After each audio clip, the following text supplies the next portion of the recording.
Coming up right now, the newest episode from Carr, Gwyn, and Ode on Three Pagans and a Cat. Social justice has always been very close to my heart. As someone who experiences the sacred in all things, it is incumbent upon me to honor that to the best of my ability. Injustice causes a rift in the fabric of being. It is part of my work as a spiritual person to try to mend that rift, to help reweave the fabric of love.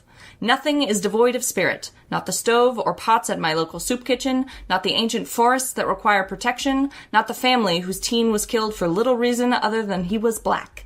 I feel a connection to all of these. I must help to right the world. Welcome to Our Community, Bill Ehle, the 18th episode of Three Pagans and a Cat. Our opening today is courtesy of T. Thorne Coyle, author and activist. You may call me Ode. And you may call me Carr. I'm Ode's father. Merry meet. My name is Gwyn, Ode's mother. We're going to be doing something irregular. Yes. Several things that are irregular. Right. We're going to be talking about social justice in the pagan community. We're going to be doing an interview later in the episode with Bill Ehle, hence the title of this episode. Yep. Our Community is going to be a series of interviews and profiles of people in the pagan community who are doing important work. And Bill Ehle is the president of Pagans In Need. So we'll be talking to him later in the episode. But very first thing, as always, we have a few new Patreons who get their names read because they paid for that. Our wonderful patrons. So we have one new kitten this month and whose we name love you. Is not read because you didn't pay for that. But that's okay. We still love our you. kittens. We just don't say your name and out we loud. appreciate our kittens. Yes, very much We so. love Very and much appreciate so. our kittens. So we have cat Gary Bearstorm and leopard Akaneko. Yeah. A leopard. A leopard. know. A leopard, yeah. Woohoo! Yep. Yeah, so Akaneko is actually joined us here in the Discord today. That's right. We're so glad you're here with us. Yep. Yep. So anybody Hunter tier or up gets access to be able to listen to us live. Mm-hmm. And as Akaneko has found out, It can be quite an Yeah. experience. it can be quite an experience of conundrums. Yeah, the early stages of the podcast experience before it gets all the editing to sound nice and tidy and clean for y'all folks. Akaneko gets to know the behind the scenes. With that managerial stuff out of the way, we can now get into the actual episode. Yeah. Social justice has always been a big thing to me, even when I was involved in, the Abrahamic religion I came from. Christendom. I always felt like I should Be involved more. in helping people, and I don't think that happens a ton. Although it seems like the ones who get the most publicity tend to be the ones in Christendom. So we're going to try to, in our little way of our tiny podcast, start the solving of this. Because I think there's a lot of really cool things out there that people have no clue about. Well, and you don't have to go directly to a pagan thing. Right. I mean, you can join another group as a pagan. Yeah. Yep. There are secular options out there if there's not a pagan thing in your area. And you can go join a Christian org, probably, unless they make you sign a statement, which some of them will. Well, some of them do. That's true. Yeah. And that's why it's important to have these sort of pagan alternatives to those things. Or just secular alternatives. Yeah, so that you don't have to lie and sign your name to something, especially for those of us for whom, oathing and making promises and signing your name to something is a very significant Right. And I think it's important. I think it's important for people to understand that compassion and social justice and helping other people is not just in the realm of Christendom. It's not a religious human thing. Yeah, it's not a religious thing at all. No. It's compassion a human thing. For the other people reaching who out to exist help around the poor. And T. Thorne Coyle said, because we're pagans, we have a higher obligation. We have a higher obligation to that. Yeah. And At I least really many do of us believe do. that. Yeah. I believe that as well. And that's going to vary from tradition to tradition, I suspect, how much that's your responsibility. Right. And what your specific responsibilities are. In heathenry, we have a strong obligation for hospitality. If someone needs something from me that I can give them and that it doesn't hurt me to help them, I have an obligation to do that for that person. Right. Well, when we were at Michigan Pagan Fest, Orion Foxwood, when I was in one of his classes, he did say that as magic workers, we do have a responsibility as healers of not only the earth itself, but also of its inhabitants, whether they're animal, wherever, vegetable, right. We have an obligation as magic workers to reach out and help those in need, whatever that means. Right. I mean, historically, that's what the village witch was for. Exactly. And we've gone back to Orion said from our MPF episode. He has a lot of good things to say. So, I think paganism as a whole is a very earth-based religion, It right? is. Right. It is, yes. So, and so you'll have a lot of people who are very focused on, like, help the trees, right, save the earth. ecology animals, and that kind of stuff. And I think that's very important. Right. That's very important. It's social. It's honestly a thing that gets ignored by most of society. Right. I think that it's going to take us as a pagan community maybe to bring that to the forefront. I mean, there's a few people out there who do that kind of a thing, but I think that it's something that we need to really focus on is the ecology part of it. As a druid, I am deeply unsurprised that this is your opinion. I also think it's just, sometimes people think, oh, well, somebody else is taking care of that. Right. But if everybody goes, oh, somebody else is taking care of that, it don't get taken care of. Now, there's an important point to be made here that I think sometimes is overlooked in these kind of discussions. Your individual contribution is not meaningless, but it is also not actually the problem. Exactly. Your individual carbon footprint is probably bad, but what you do in the grand scheme of things. Exactly, in the grand scheme of things, it's the corporate carbon footprints that are the problem. Right. Yeah. And getting that stuff to change is a harder, bigger job. Right. That needs even more organization. And that's part of the reason it's important to sort of get hooked up with other people in your community and find out what bigger steps you can take. Right. But what I want to focus on right in this moment, if you're not perfect, that's okay. Exactly. Don't be ashamed of the changes you are making just because they're not the biggest, most important changes available. All changes are important. All things that we can do to help not only the earth, each other, our families, all of these things are important steps that we need to make. And sometimes just a small step is a big thing, like for me. Right. I smoke all natural cigarettes, but I still smoke. He still smokes, yeah. And it still has a filter on the end. And I have gone from flicking my filter everywhere around the world to making it a point. Yeah, making a point of getting the hot ash off, because it's at that point it's just tobacco, it's going to burn, and then throwing the filter into the trash. Yep. So that's a small thing on my part, but if everybody did that, then we're at a better adds place. Up. We have at the very least cleaner sidewalks. That's correct. Like I said, I mean, ultimately it's big corporate changes that need to happen to stop the sort of the trend. Even a lot of individual changes aren't going to stop the trend, but they will change your individual communities. Yes, yeah. Which is sort of all you can really focus on. Right. Humans are actually very, very small creatures.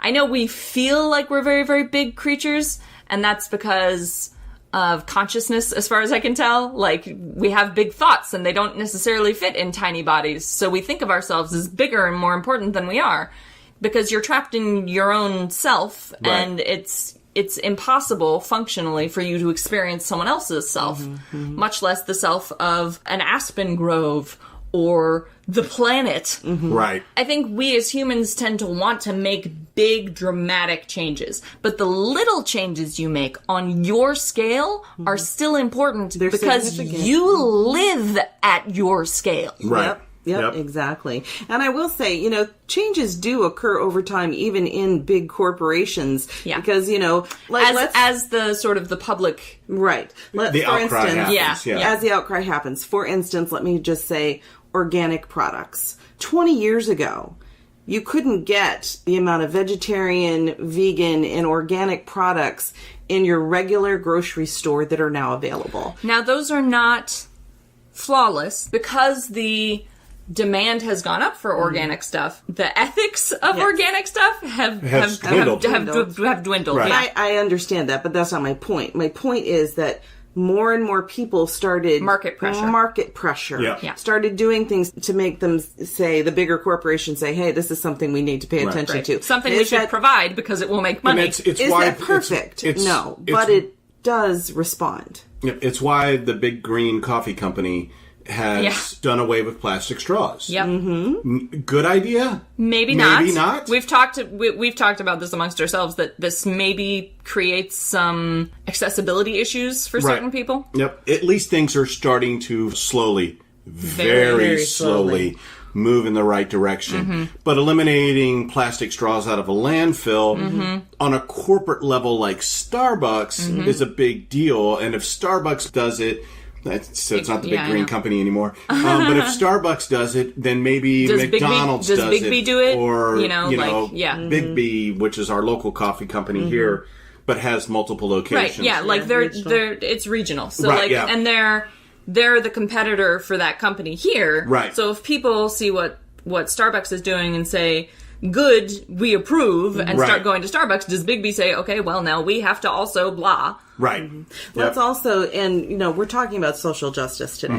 So it's not just things about like the environment, but it's like we're going to be touching on many topics. Exactly, like how people are treating one another. For instance, the Me Too movement, which was originally that hashtag Me Too, that Me Too movement, it was actually started years ago by a black woman. It just took a bit for but it to it took a bit for somebody famous to pick it up. For somebody famous to pick it up and say, hey, this happened to me too. Women of all color are being harassed by men in the workplace, in homes, and in all kinds of areas where people were not really, people were conscious of it, but they just didn't really talk about it or make changes. But it took somebody really famous to pick that up and run with it, and now it's this huge thing. Right. So let's go through these I actually have an order. Okay. So Carr likes structure. I do like structure. The first one, oddly enough, is feminism, sexism, and gender. Yeah, those are big issues. Those are very big issues. The Me Too fits into relevant to most of humanity. Yeah, really. I would think it's relevant to all of humanity, really. Sort of. I mean, there are asexuals who just aren't interested in sex. Yeah, but sexism still fits in there. They still experience a lot of and gender discrimination issues. on the basis of... And in some cases, discrimination on the basis of being asexual. Like, I can't tell you how many times people get... is it pathological? You should go to a doctor. Have you tried taking blah? Cherry Hill Seminary, and if you all are not familiar with Cherry Hill Seminary... I'm not. No. So Cherry Hill Seminary, you would think the word seminary like Christian. Christian. No, it's a pagan seminary. That's its whole thing, yes. It's all online. I found out about Cherry Hill Seminary because when the stuff about Isaac came out... Isaac Bonowitz. Isaac Bonowitz... from episode 2 for us, Neo-Paganism and Sexual Abuse. Right after we started the podcast, we were like, oh, good. Jump feet first. The cool thing about it was that the ADF took... Oh, they took a course They actually went to Cherry Hill Seminary and said, hey, we need a course on ethics. On ethics and sexual abuse. And how to handle that. And then the ADF as a whole paid for all of their Grove leaders to take that class. It was a requirement. Awesome. So if you were a Grove leader or you were clergy, you had to take this class. That's excellent. That is excellent. First of all, excellent that Cherry Hill offers that kind of like specialized, relevant to this specific moment in time that they could offer. But also excellent that the ADF was like, hey, this is necessary now. Right, yeah. You don't get to be part of this unless you take the class. If you're interested in any of that kind of stuff, it's cherryhillseminary.org. And we'll include a link to that. Just assume we'll include links to all of these. But like they have a queer pagan theology crash course. Nice. Is one of their classes. So, that really fits into that whole gender and sexism. And these are questions that we need to be asking. These are topics that are important. We've touched on that briefly before. About if, as a queer person, go to an open ritual, sometimes there are questions you, like maybe uncomfortable or awkward questions, or questions that the ritual leaders have never gotten before and don't know how to answer. About like, okay, well, what's going to be involved and can I participate? And so you just did that, right? We did. Yeah. Yesterday, right? Yep, yesterday we were at an open ritual at Arts and Craft. Because that's where we go for Because everything. of course we were. That's where we do things. We were at an open ritual, and the last time I had been to an open ritual, there had been a gendered component I wasn't aware of that I didn't figure out until after the ritual, so I wanted to go ahead and ask at the beginning this time whether there was going to be like a gendered component for the participants that I needed to be aware of. And there wasn't, so I was able to participate. But it was difficult just sort of to express the question in a way that I was sure I was being understood. Right. Yeah, because I think it's something that people haven't thought of before. Yeah. They haven't considered the possibility that the way we consider gender now and are moving toward is different from what the classic considerations of gender are. And many traditions, especially older traditions, are still based... Have strongly gendered elements. Have strongly gendered duality elements within them. Yep. I think it brings an interesting perspective. And I thought the way that the ritual was handled yesterday that we were in, it actually, because they did have a god and a goddess representative, but there was nothing for the participants. No, nothing for the participants. Nothing where the gender of the participants was ever assumed at any point. No, but I guess what I'm saying is the main person who was kind of acting as a duality of the two. Leader. Yeah, the ritual leader was kind of acting as a duality of the two combined into one. So for me, that worked out very well. Yeah, it was a very interesting ritual, and I enjoyed it a lot. It was just there was that awkward moment at the beginning of having to be like, how okay, do you explain this? Right. So that it's understandable. But ultimately, I think she finally understood what you were asking and was able to answer. So the next one is race and racism. Oh, that's a big one. The big one. Yeah. That's a big one. If you've been in the pagan community for any length of time, you are probably familiar with the fact that there's a lot of what I'm going to call stealth racism happening. Yeah. More and less stealth depending on which orgs you're a part of. And it comes from all sides. Right. You know, it's not any one group or any one... Although there are groups that are worse at it than others. There are. That is there definitely are. true. But it is definitely, I think it's an underlying tension. And I think that's because you're dealing with human beings. I mean, people are complicated, and as I've said before and will undoubtedly say again, trapped in themselves. So it's just hard to understand other people. Like, and even, where they're coming from. Even with, like, extremely high empathy. You're only experiencing another person's emotions through the filter of your yourself. understanding. Right. Everything you experience, no matter what its source, comes through the filter of you. You never get someone else's pure, unfiltered experiences. Right. Yeah, I mean, the old Which adage... means misunderstandings are inevitable. Exactly. Right. The old adage of, walk a mile in someone else's shoes, but still ultimately it's You're you still doing the walking. in the shoes. You're still walking, you're still trying to process it in a way that is understandable to you. It may open up channels of new thinking. Right. It's always valuable to engage in empathy. But you will never have a pure experience of what someone else is feeling. Yep. So one group that I know that's doing some interesting stuff on the racism front is Heathens United Against Racism. Yeah, there are two groups that sort of focus on this, actually. There's Heathens United Against Racism, which is a separate organization of its own. And then there's Heathens Against Hate, which is, I think it was originally a separate organization of its own, and then it was absorbed into the Troth. So it now functions under the Troth's sort of auspices. Okay. But both are, as I've mentioned before, heathenry's got just buckets and buckets and buckets of racism and white nationalism all tangled up in it because, I mean, there are multiple reasons, but the big one is that Nazi Germany was super into Old Norse and heathen occultism. And stole a lot of the symbols. Stole a bunch of symbols, stole a bunch of ideology, and misrepresented and misused it. And to this day, you will find usually, if someone calls themselves an Odinist, that is a bad sign. And walk away. Walk away.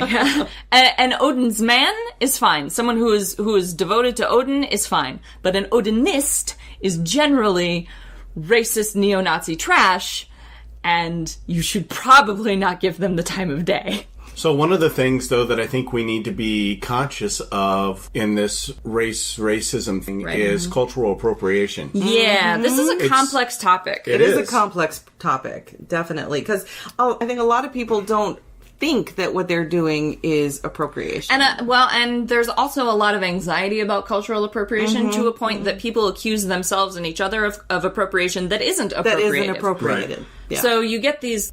There's just confusion about what appropriation is, I think. Let's take for instance, let's take a sugar skull. Okay. Yeah. All right. Sugar skulls have become hugely popular in the United States. Just in the secular sense, Just in the secular As a decorative sense. piece. Right. So you can go buy a sugar skull at World Market. and you should not. It's a mass-produced POS. Yep. Because there's no thought, there's no thing given into it. They're just trying to make a buck. It's just Well, like and ultimately, to them. the company that's making it is trying to make a buck. Yeah, exactly. It has nothing to do with... No respect was involved in this process at any point. Exactly. Right. On the other hand, buying a sugar skull from somebody who was involved in that tradition because you like it, and they've put the thought into it. What I would say is, like, not even because you like it, but because you understand its context, Context. and you're going to use it in that context. Exactly. And you get it from a seasoned practitioner, or you make it yourself and you with an understanding of the context, Right. and having been trained by someone who knows what the fuck they're doing.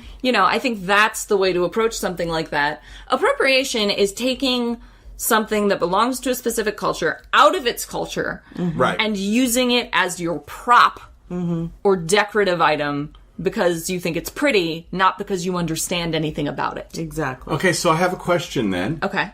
So, athame. Right? Okay.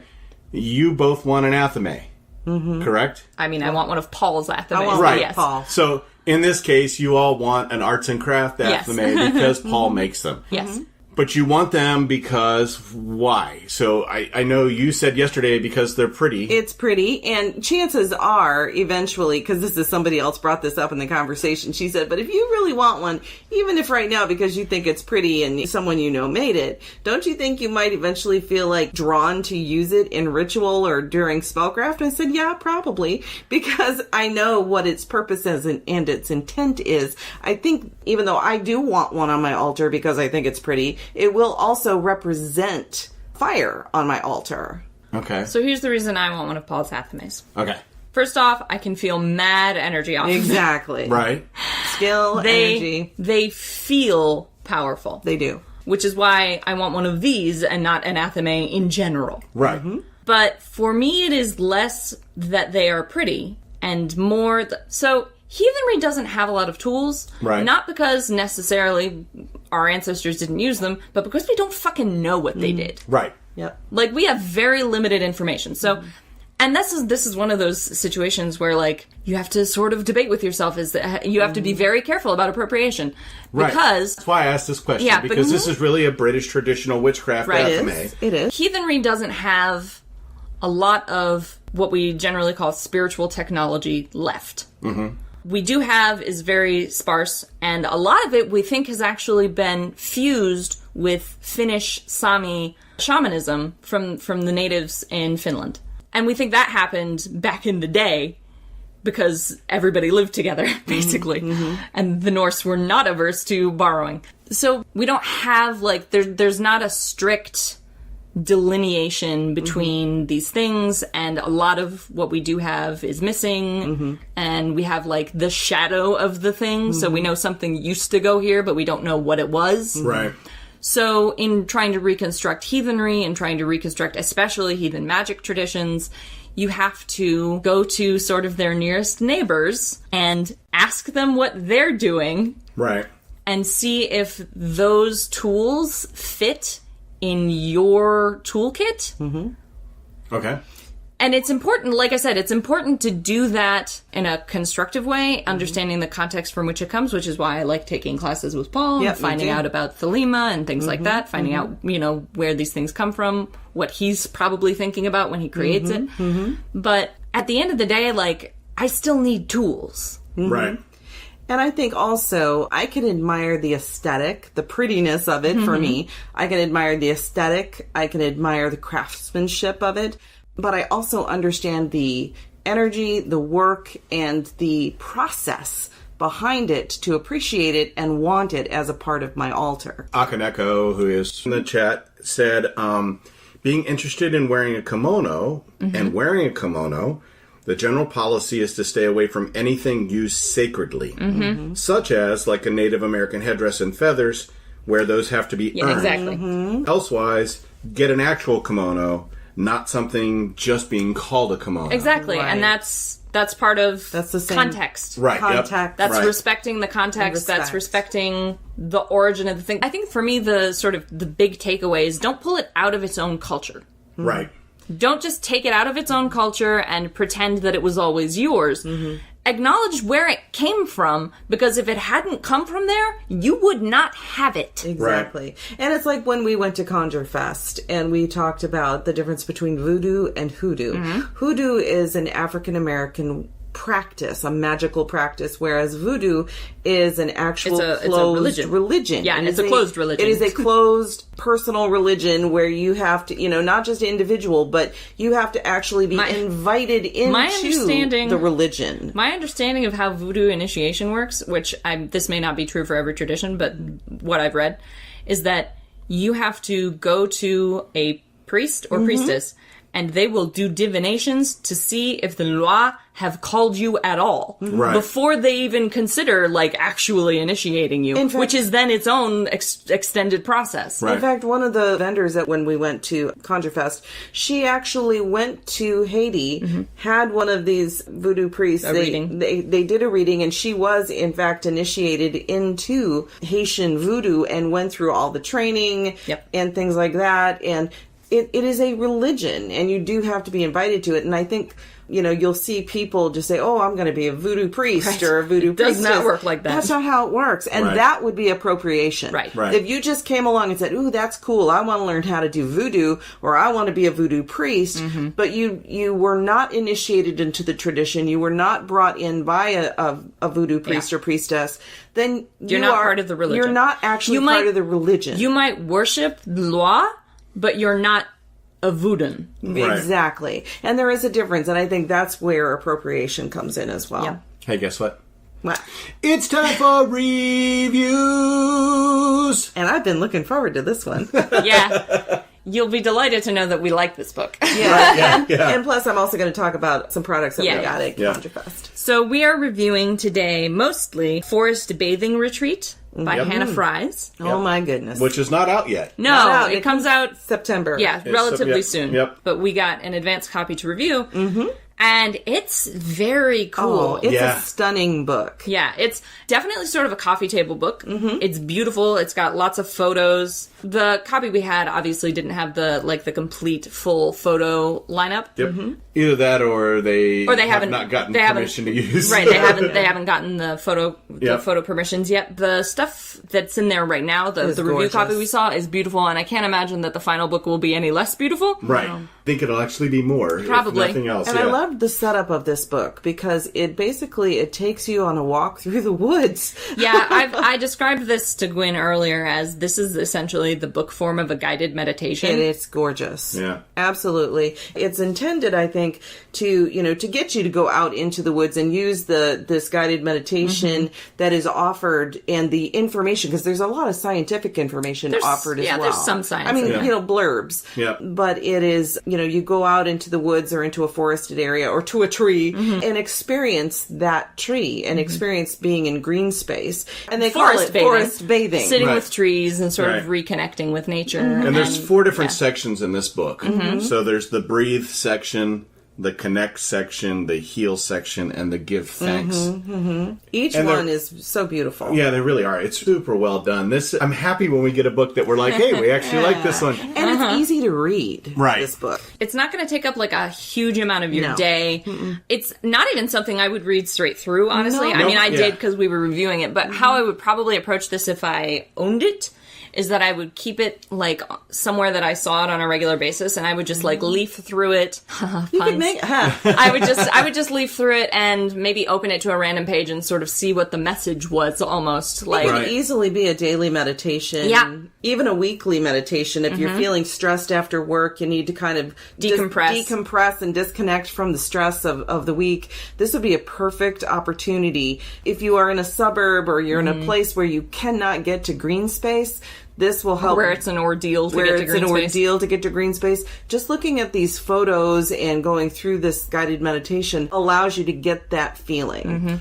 I think our recommendation on this book would be definitely a buy. Oh, Yeah, absolutely. oh, yeah. So Three Pagans and a Cat recommends this book. Yeah, Absolutely. thoroughly endorsed. And I believe we would say that you should buy the hardcover Yeah. or the It's actually a soft cover. Yeah, the Yeah, soft cover but version get a, of it, get a physical, not the Kindle. Yeah, get a physical I copy would of get this a physical book copy Yeah. of the book. Yeah. and keep it on a coffee table somewhere. Absolutely. Yeah. This is definitely one of those books. It's Yeah. not very long, Nope. under 200 pages, but it's just a beautiful experience. Yep. That's a perfect way to put it. It is an experience. Yeah.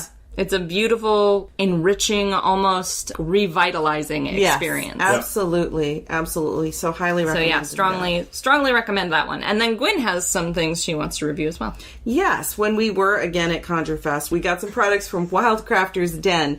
Some of the things that we purchased from them were teas, which were blended and then sewn into individual tea bags by, sewn by hand. Yep. So we got a variety of different teas. We then were given as We bought some of this, and some of this was given to us to review. to review. Just so people understand how this happens, is that when we buy something, I usually give the proprietor a sticker and say, hey, we're going to review this on our podcast, just so you guys know. Right. And then this lady went, well, I can give how's you all this this. other stuff? And so Here are she these gave things me- you should review. She gave us Bath and Body things, like I think there were some soaps, and there was a mask that you can use on your face, and all these different things. And throughout the week I've been using different things. I used the Prophecy tea, which we were planning to do some divination last night. Yeah, so she drank the So I drank prophecy the Prophecy, tea. and it knocked me the fuck out. It was so But she had apparently very vivid I dreams. had very vivid dreams. So I recommend the Prophecy tea, but just be aware if you're anything like me, whatever's in it, because I don't know. It did knock me out, but it was very, very good. So I only have 2 of those left, so they're going to be used very cautiously. Sparingly, Yeah. Sparingly.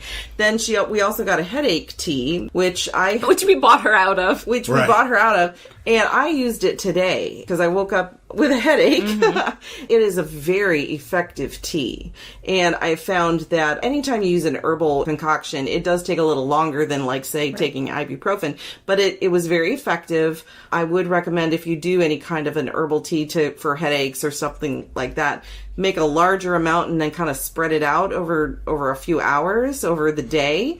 But anyway, it worked really well. I got a candle that had been dedicated to the element of water, and with herbs and oils. So I've been burning that on my altar, and that really brought me very close to my element because I'm a Pisces. Weirdly enough, I don't work with water very Although often. she's always talking about working But I'm with always water. talking Yeah. about working with water, and I love to go to water spaces, experience that. So, but anyway, I highly recommend the products. Everything across the board, Wildcrafters Den is awesome. Yeah, is what Yeah, you're saying. is what I'm saying. Yep. She has We were quality. we were things. super impressed just with the display. The Right, yeah. display, her knowledge. Yeah. She has excellent products. They're organic. They're high quality. And I highly recommend Wildcrafters Den. And you can find her on Facebook. Yep. Excellent. And oddly enough, we'll have a link to that. Yeah. Yep. So, guess what? That's it for the review. What is with that face? He's making a wild face at us while he's doing this. That face. And I am not sure why. I am not either. It's like, what is all up? Especially since you can't see it, microphone, so it's just for us, I guess. Well, let's be honest. Everything I do is just for you guys. That's true. So true. Yeah. That went from being really awkward to like, so loving. We're a family. Nice save. Nice save. All right. Goodness gracious. I also like the sustained note. I just had to throw that in there. So that you got distracted by your face. I have a face for radio. Next thing is mental health and illness. Oh, yeah, that's a big topic. And I would throw disability into this as well. So Yeah. whether that's general mental health issues, body image Yeah. issues, mood disorders. Spoony problems in general. Yes. Yep. But it's something that I think because they're not seen, Yeah. The invisible ailments. right, that we tend to ignore them. Although recently There's been we've some improvement. We've done a little bit better about it. I think that it's definitely something. Here's what I thought was really cool, like just in reference to all of this, is the tarot deck we looked at yesterday. Yeah. And I didn't look at it hardcore. Ode did. I did, yeah. I looked at all the I peeked over all the cards. Right. And So this is called the Numinous Tarot. Yeah. the Numinous Tarot deck. And there are cards in it, like of a lady in a wheelchair. Yeah, the Mystic of whatever the swords equivalent is, I believe. Right. So the King of Swords card is a woman, a black woman in a wheelchair. Right. And it's a beautiful card. I can't explain to you why it's appropriate because there's a lot going on, but it's a beautiful image, extremely powerful, just super on point for the meaning of the card. Right, yep. Exactly. I think, like, slowly including those kind of things into paganism as a whole. Accessibility. Right. I guess you might say, yeah. Is a good thing. So, but we need to do more. Right. I would love to see a tarot deck that included Braille. Yep. Oh, that would be great. Oh my God. I have to assume that there are blind diviners out there who would like to use tarot but can't because it's a purely visual medium. A lot of divination tools are very purely visual.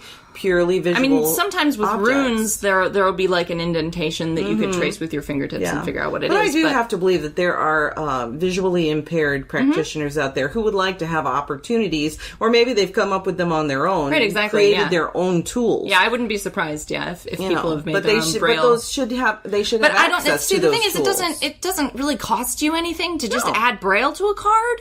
Right. I mean, I imagine it has some, like, mechanical cost. Like, you have to have a machine do the thing, But I'm surely sure. But it would be something that could be it should be something that's possible.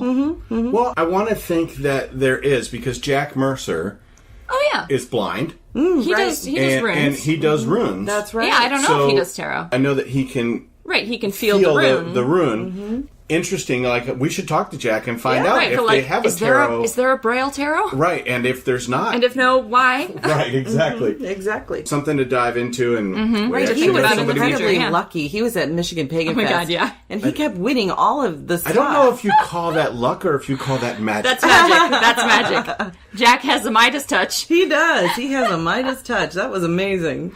He won like 6 things out of the raffle. He did. It was like, amazing. It was crazy.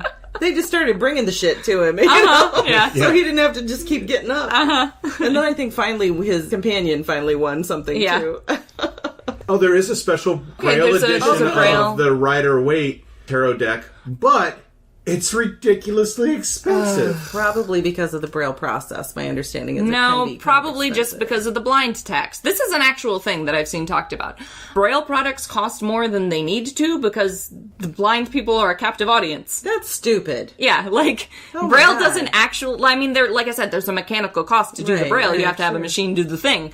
But it's not, like, prohibitively expensive, or it doesn't need to be prohibitively expensive.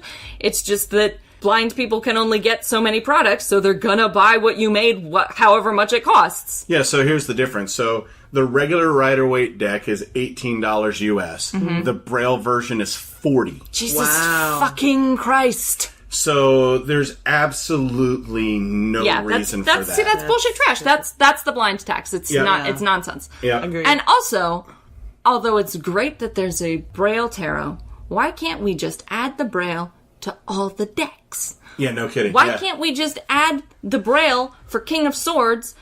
Why can't we just make that a standard to just add that shit to all the cards? And you could put it on the back of the card even so that you can feel it with, your index finger and display the face to the parents. Exactly, yeah. So why don't we just... It would be easy to do it. We just don't. Yeah. Right. Dear Llewellyn, please start just adding Braille to all your frickin' tarot cards. And I like how don't charge extra. Don't charge extra for it. Yeah, like, just make it part of the process. Like, it cannot possibly cost much more. Here's the deal. If the normal Rider-Waite costs $18. Right. But I have to pay $25 because it happens to have Braille on it. I'm cool with that if all of them are $25. Exactly, yeah. Just raise the cost for all tarot so that all of them have Braille. Costs, right, yep. That is perfectly... I'm fine with that. Right. Absolutely. So when we finally do we're on our little soapbox right now. My rage is up. When we do our Lenormand deck... Yeah, we'll figure out Braille. Exactly. We'll have to get together with somebody who reads Braille. Right. Yeah, and then have it... And find out what the figure out cost how is to and do how to do that. Yeah, and we'll do it ourselves. So we'll make sure our deck has Braille on it. That's right. That tangented a little, but it's one of those things where, like, just accessibility isn't as hard as people make it seem. Right. Yeah. It's not that hard to add a ramp so that your place is wheelchair accessible. Right. It's not that hard to add braille so that your tarot cards are visually impaired accessible. Right. You know, like, it's just not as hard as you make it sound. You just don't want to. Right. Yep, that's exactly And you it. know what? We're actually failing on this, and I'm gonna make it a point to do better, because we don't put transcripts up of our episodes, which means that our episodes are not accessible if you're hearing impaired. So I'm sorry. Right. I apologize for that. I've been lazy. I'm going to go back and make transcripts of all of our episodes, and I'm going to include them so that people who are hearing impaired can access our podcast. I apologize. That was my bad. Since you're going to jump on your soapbox, you had to... Yeah, exactly. Okay, like, that's the thing. You got to own your own shit when you fuck up. Right, exactly, yep. So, it's now time for Gwyn's Garden Gem. Okay, now, stop. So what we're talking about today is rosemary. Oh. Rosemary is one of my favorite plants. I love to put it on potatoes. I know. But here's the thing. You have, like, unless you start looking into rosemary, you don't realize it's not just versatile for cooking. Again, it's one of those herbs that you can have out on a balcony in front of a door, because it's excellent for protection. It has many uses. In addition to protection, rosemary is excellent for healing. It is excellent for purification, love, strength. It's excellent for memory, stress relief, and mental clarity. And it's associated with the sun and the zodiac sign of Leo. But here's the interesting thing. Rosemary That's not interesting? I thought all of that was pretty all interesting. All of that was very interesting. But it has a very ancient history. Okay. And it also, like, it was used in funerary rites. It was used in wedding rites. Like, way back. So, just sort of transitional moments? Yeah, transitional moments in life. Birth, maybe even? I don't know about birth, but they definitely used it, like, it would be, sprigs of rosemary would be included in a bride's bouquet.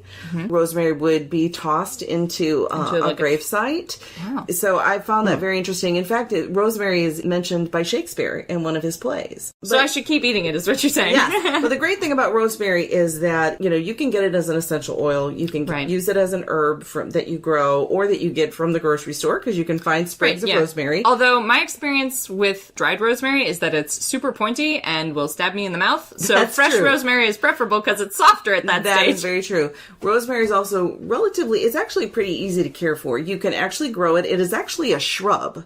That can grow up to 5 feet. Holy crap, our rosemary's gonna get huge someday. Yes, and if you plant it outside, and it will, once it gets to a certain level, it will bloom with blue blossoms. And I've never seen our rosemary bloom. That's because we keep it in a pot. We don't have it. It hasn't grown. We gotta find some land we can plant it in. I know.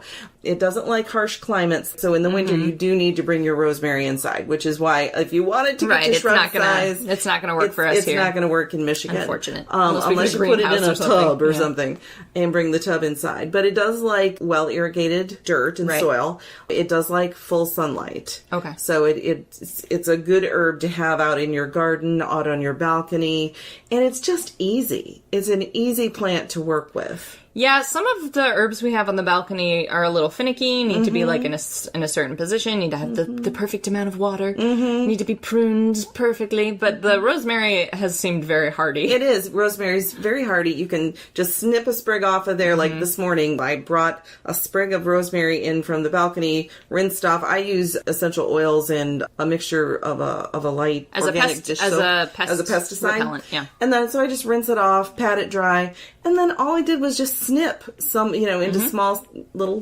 bits of rosemary into our eggs. And so, not only do you have the benefits of it tastes good because it's good with eggs and chicken and in stew and everything, but also you have the benefit of the magical working of protection and love and health.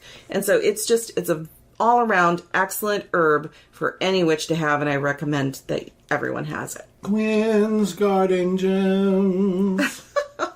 Beauteous. Thanks. LGBTQI. Yeah, because we touched on this a little bit with gender issues and stuff like that. A little bit, but not significantly. And I think that's partly because the pagan community, not universally, but in general, is sort of more comfortable space for people who are queer. Agreed. So a lot of queer people find themselves wandering into paganism just because it's more welcoming? Sometimes, yes. And then there are times when they're not. Oh, yeah, there are definitely exceptions. And we really need to be better about this. Yeah. Because I think that, and again, it's just human nature to some extent, but especially with the trans community. Oh, yeah, the trans community has gotten some extremely gross, unnecessary bullshit from the pagan community, and I'm mad about it.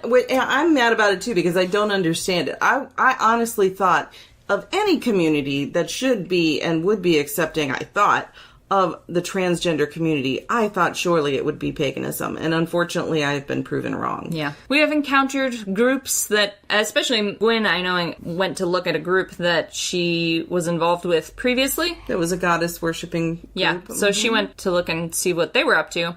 And they had created a whole separate trans women circle because they were excluding trans women from their regular goddess circle, which is gross bullshit. Yep, exactly. Yeah. Unfortunately, I found myself very distressed by that, and so I just didn't want to continue having ties with that group.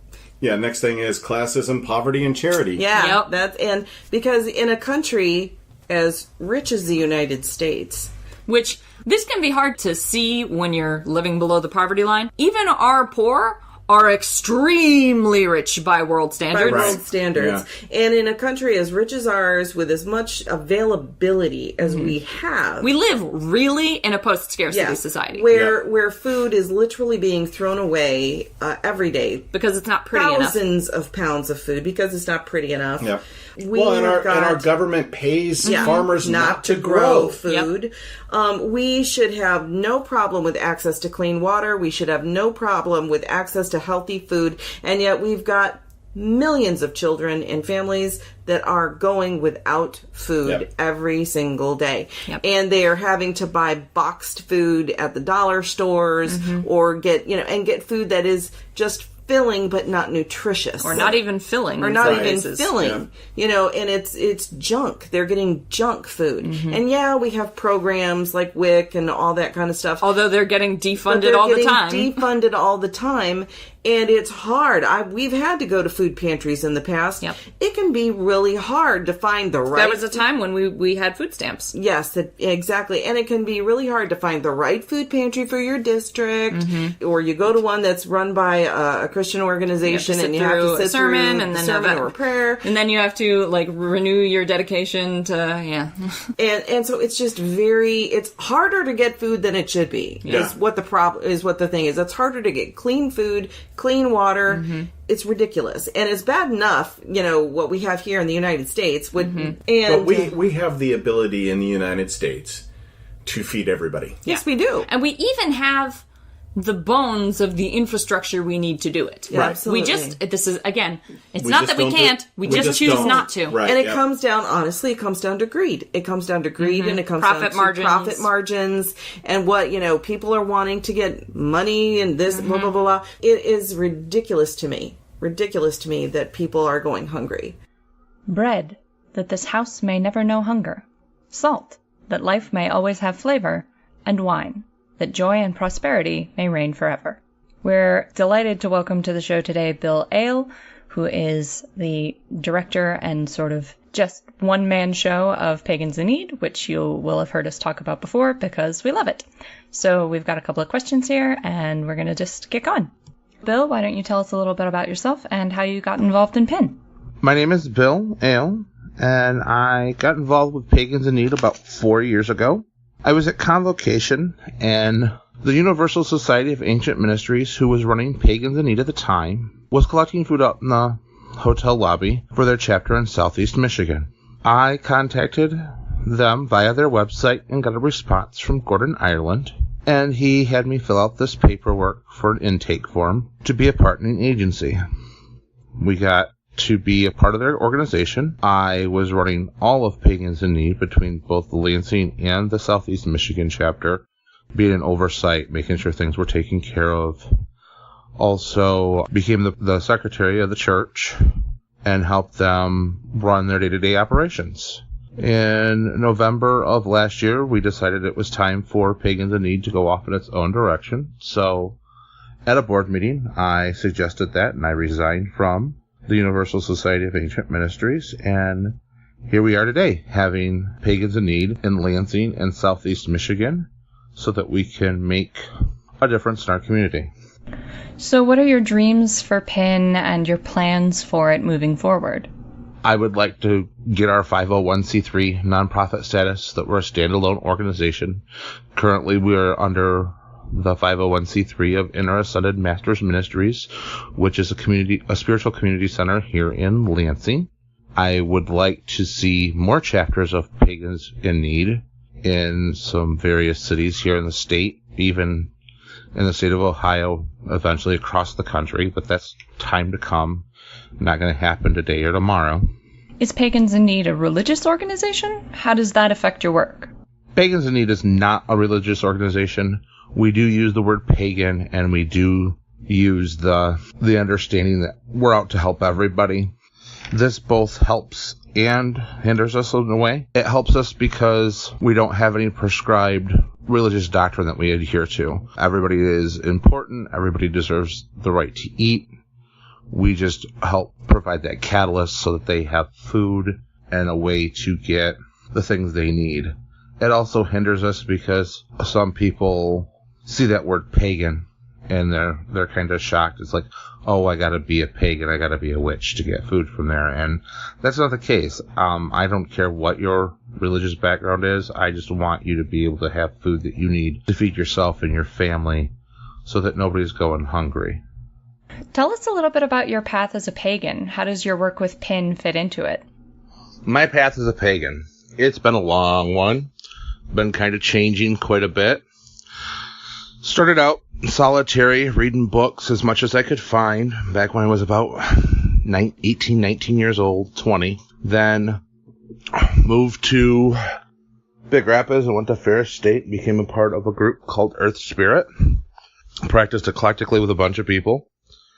Then moved back to Lansing after college was done. Found some friends down here. Joined a coven. That coven dissolved and broke up. We started a new coven. Then another coven off that. I ran about 2 covens. Then just kept being eclectic and doing just different things that worked for me. Then found Cedar Song ADF, which is a Druid Fellowship here in Lansing. They're a full-fledged grove, and I joined them and really enjoyed the sense of community. The way they did ritual was kind of freaky at first, but got to learn how it worked and why it was done that way, and it made sense to me. And we have 7 virtues that we go by: courage, perseverance, integrity, vision, wisdom, moderation, hospitality, fertility, and piety. Well, they all work really well with PIN, but the biggest one is hospitality and moderation and vision, because hospitality is about sharing what you have and making people feel comfortable and welcome. Moderation is knowing when enough's enough. And the vision is to just so we can see where we need to go and what we need to do to make the community better. I find that it works really well with PIN. I've had a druid, another member of the Druid Grove, on the board for a while, but due to circumstances needed to step off, which is understandable because I have a rule with the pantry that family comes first. That's most important. And if you're not taking care of yourself, how can you help others? I just find that working my pagan path and doing the things that I need to do to make my community better fits in with the pantry really well. I know that PIN has community gardens, so talk to us a little bit about that and PIN's other sustainability initiatives. Community gardens. A couple of years ago, when I moved the pantry to its current location at Inner Ascended Masters Ministries, we decided to start a community garden. The first year was a very small garden that basically I ran, and with my life being crazy, it didn't get the attention and care that it needed. We did get some food out of it to help people, but it just was a slump. So then the following year we went to the Garden Project, which is part of the Greater Lansing Food Bank here in Lansing, and worked with them, went through some training classes and stuff, and grew our garden to 2,700 square feet with 18 plantable plots That year, the pantry had 4 plots. We produced tomatoes and some green beans and carrots and radishes and squash and onions, and we had a decent, bountiful harvest. This year, because I knew I was going to be quite busy again this summer, I didn't put any garden space in. We do still have the community garden. And now next year, my plan is to do a bunch of heirloom seeds and have an heirloom garden where nothing has been modified genetically or anything like that. We keep using the seeds over and over again, and we have a sustainability with that. Some other sustainability initiatives we're working on with PIN is we'd like the property that we're on has about 7 acres, and we'd like to put in some trees that bear fruit so that we can have apples and pears and peaches and cherries and things like that to help feed our people. Fresh is the best. It's got the better nutrients for you. It's not been cooked out. It's right there. The problem is it's a seasonal thing. After the season's done, you're pretty much done unless you find ways to preserve it. I've looked into some other sustainability initiatives, but don't really haven't had time to dig deep into them, and I'm always open to new suggestions.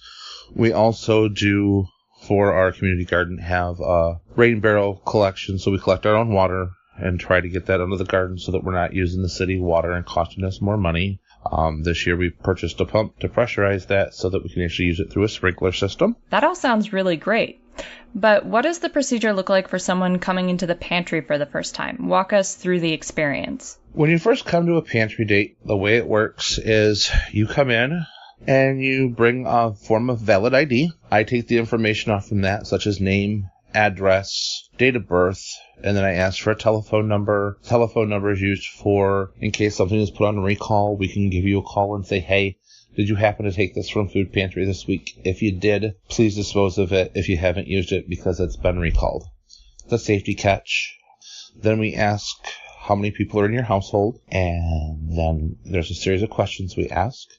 The series of questions ask if you receive food stamps, if you've used any other food pantries, if you're disabled or on disability or unemployment, if the children receive free or reduced lunches at school, if you receive WIC, and then if anybody in the house that's of age is unemployed. All that data is turned into numerical data of ones and zeros, so we just have a conglomerate at the end of the page so we can give statistics when we apply for federal grants and things like that, and other monies to come towards us. Then, depending on the size of your family, you're given a card that has choices on it. It's 100% a client choice pantry.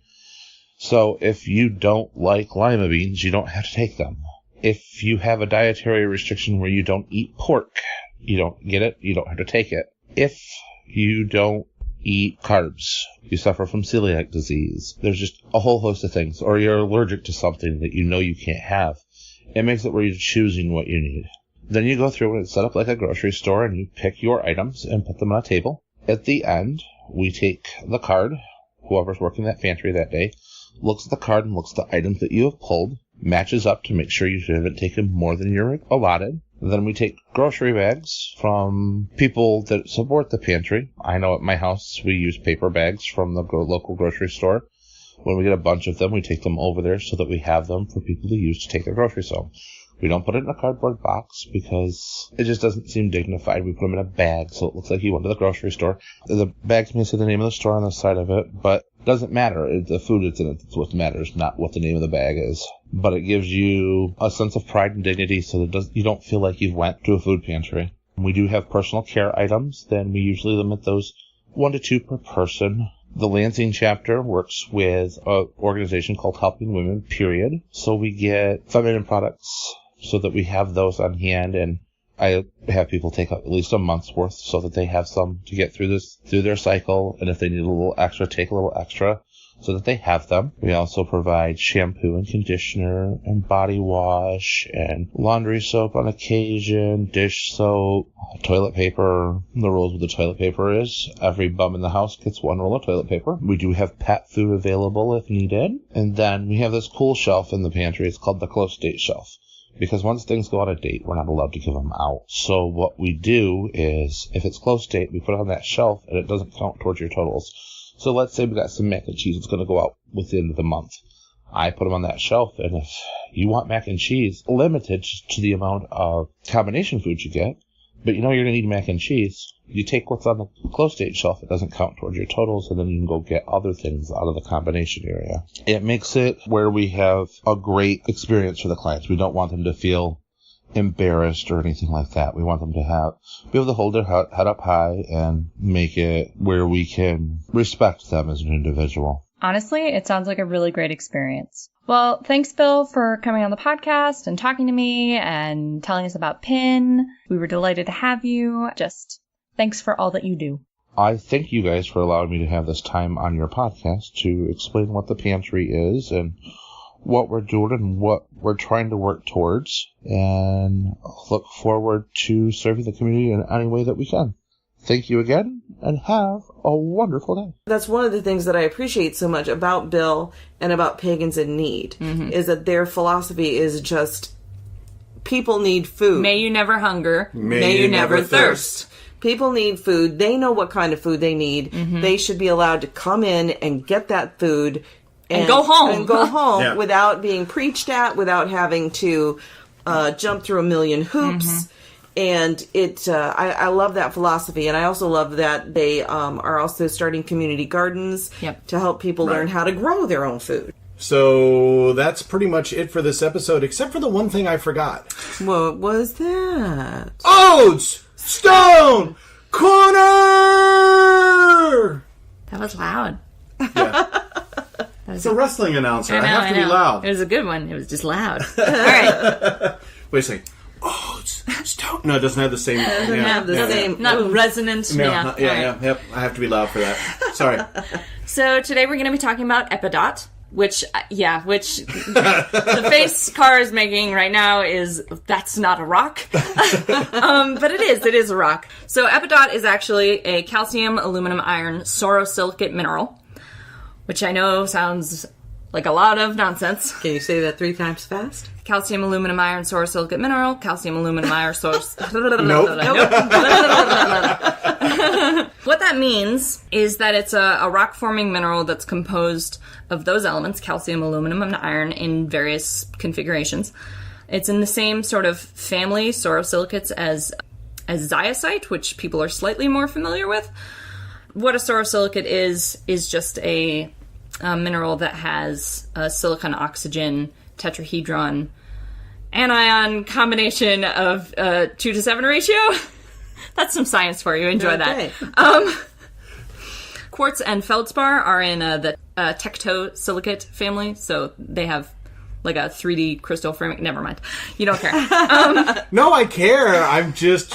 Like what? I'm enthralled, actually. Epidot is characterized by a yellow-green to middle-green color, although it can come in gray, brown, and a near black, depending on how much iron is present in the mineral. That makes sense. It has pretty strong striations, a relatively wide range of diaphanity, which is how translucent it is. So in its crystalline form, Epidot can range from between completely transparent to nearly opaque. Interesting, okay. And it's prismatic, although you wouldn't tell from the Epidot you mostly see. You mostly see tumbled Epidot, which is almost always of the near opaque variety.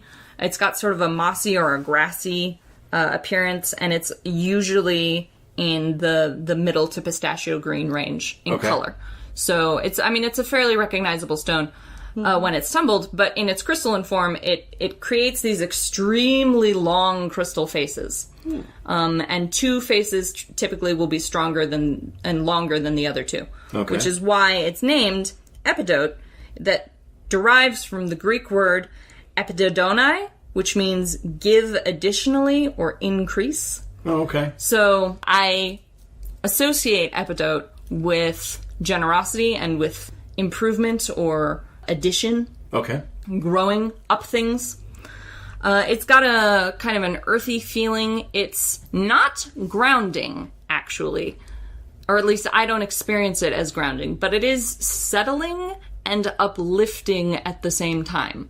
This is hard to describe. It's like Epidot will get you established. It'll create like a firm foundation for you, but that firm foundation will be higher up than you are used to being.